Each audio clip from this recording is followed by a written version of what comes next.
Hi friends, today I will show you how to make a GST tax amount through GST Portal. So for that you should open GST website and just enter a login and manually type your username and password. I am using my software to login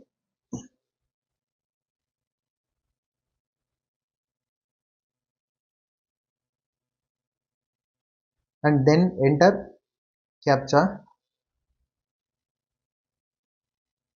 and login and go to services tab and select payments and create challan and select any other payment and proceed. Now for testing purpose I am initiating only 11 rupees just for testing purpose. Then select e-payment and generate challan.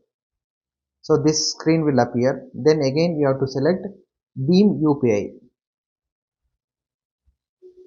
and select so both Kotak and Mahindra and agree on terms and conditions. Here so mobile number and email ID is optional. You can skip or you can enter it. So check the checkbox. Skip this step.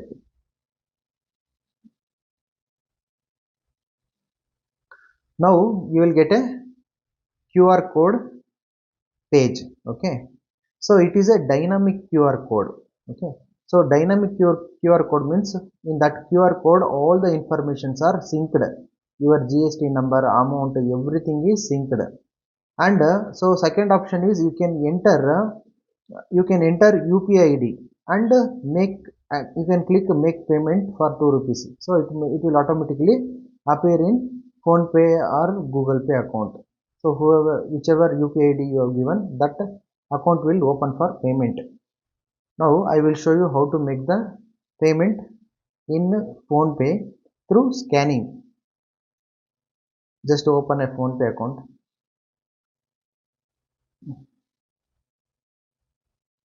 and scan. So see how it has come automatically amount. So now you make the payment as per the requirement. So now GST's payment is done. So simple. So after payment I will show you how the screen appears after receiving the payment in GST portal. So this is how you will see the screen after making the payment. Your payment is successfully completed. Okay. So amount, transaction ID, everything it will show. So thank you. You can log out.